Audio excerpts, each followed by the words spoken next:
안녕하세요. 저는 올해 41, 결혼한 지 이제 1년 조금 넘은 신혼인 여자예요. 이 사연을 쓰기까지 꽤 오랜 시간을 고민했는데요. 지금도 제 머릿속에 선명하게 남아있는 그날을 생각하면 가슴 한구석이 아직도 시리고 또 어이가 없어서 한숨부터 나옵니다. 저희 부부는 둘 다 재혼입니다. 남편은 저보다 6살 위고 이전에 결혼해서 아이 없이 이혼했다고 들었어요.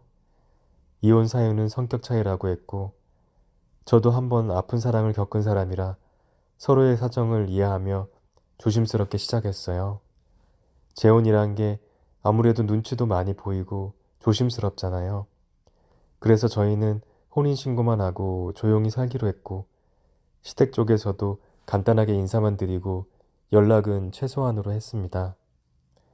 결혼하고 얼마 지나지 않아 남편은 친정 어머니가 물려주신 작은 주택을 정리하고 우리 둘만의 공간을 만들자며 인테리어에 나섰어요. 도배부터 가구까지 하나하나 상의하면서 예쁘게 꾸몄고 거실엔 남편이 고른 예쁜 원목 재단 비슷한 장식장도 놓였습니다. 그땐 그게 뭔지도 몰랐어요. 문제는 지난 겨울이었습니다. 12월 중순쯤 남편이 갑자기 조용히 말하더라고요. 이번 주 토요일에 친척 몇 분이랑 어머니가 오실 거야. 그날은 그냥 편하게 인사만 드리면 돼. 그 말에 저는 긴장하면서도 최선을 다해 준비했어요. 음식도 하고 거실도 정리하고 따뜻한 차까지 내려놓으며 그래, 이게 진짜 며느리 역할이겠지 싶었습니다.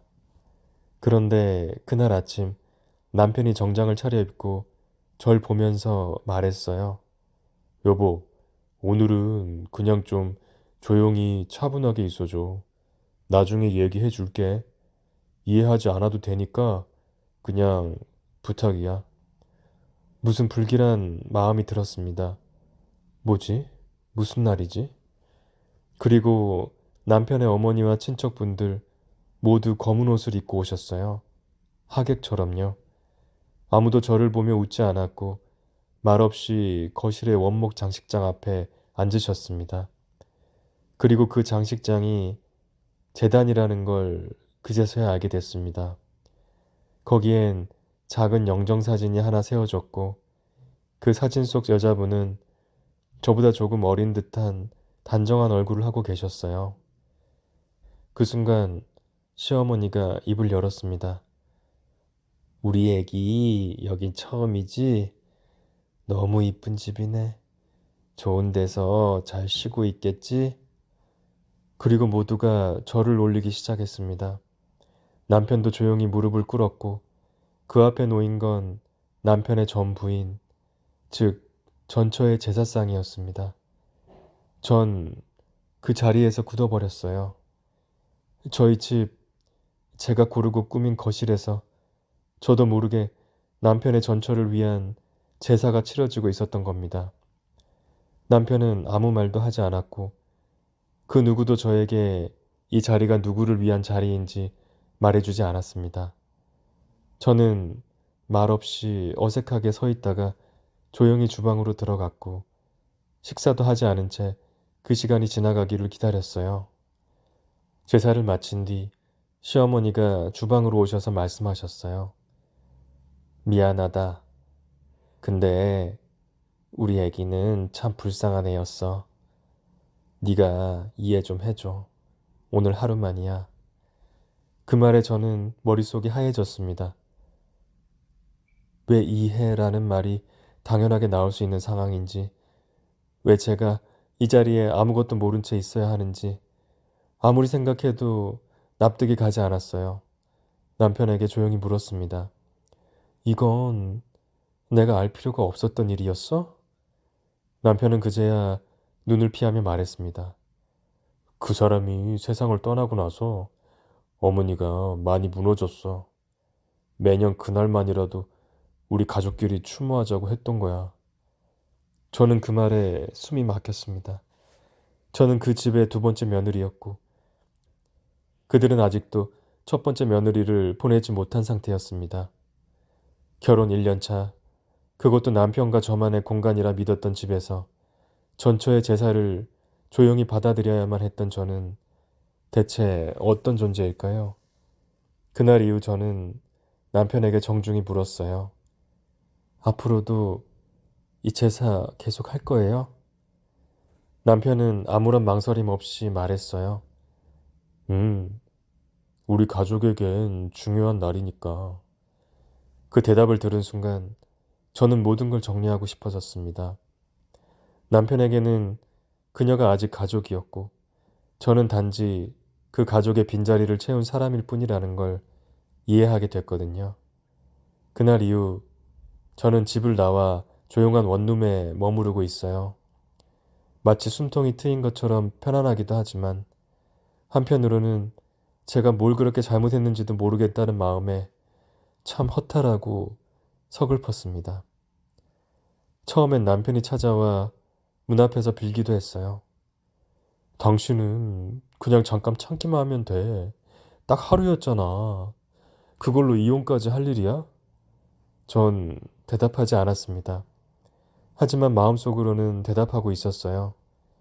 그 제사가 문제가 아니라 그걸 숨긴 당신이 문제라고.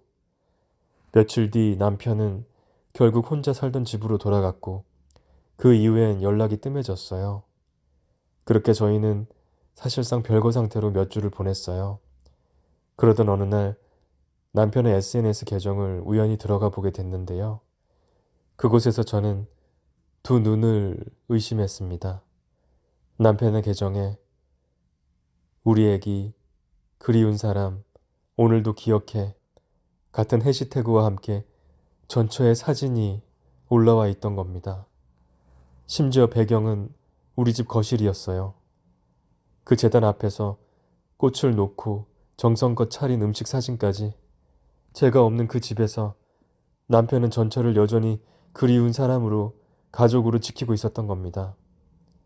저는 그 자리에서 울지도 못하고 그냥 멍하니 앉아 있었습니다. 아, 나는 그 집에 들어갈 수 없는 사람이구나. 나는 그 기억을 방해하는 존재였구나. 다음날 시어머니에게서 문자가 왔어요. 네가 너무 민감하게 받아들인 거야. 네가 애를 낳으면 달라질 거다.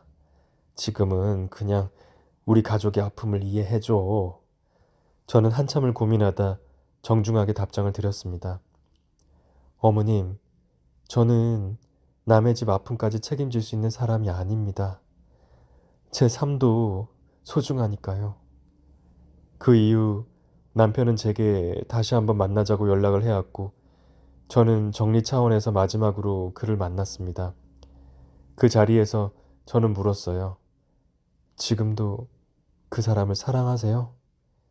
남편은 고개를 숙이고 말했습니다. 사랑이라기보다는 미안함이야. 그 사람은 나 때문에 많이 힘들었고 그래서 떠났고 그 죄책감이 아직도 있어.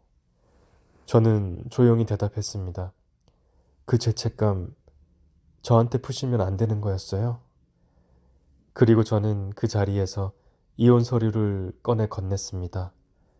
그 순간 남편은 놀란 눈으로 저를 바라봤지만 전 단호하게 말했어요. 그 사람은 추억이고 나는 지금 살아있는 사람이에요. 그 둘을 같은 자리에 두고 살 수는 없어요. 남편은 서류를 받았고 그 길로 우리는 조용히 헤어졌습니다. 지금 저는 다시 저만의 삶을 시작했어요. 아직 두려움도 많고 가끔은 그 사람의 표정이 떠오를 때면 흔들리기도 해요. 하지만 하나는 확실해요. 나는 누구의 그림자가 아니라 나 자신으로 존중받아야 할 존재라는 거. 사랑이란 누군가를 추억하는 게 아니라 지금의 나를 봐주는 것이라는 걸 이번 일을 통해 아주 깊이 배웠습니다. 지금까지 긴 제 사연 들어주셔서 정말 감사합니다.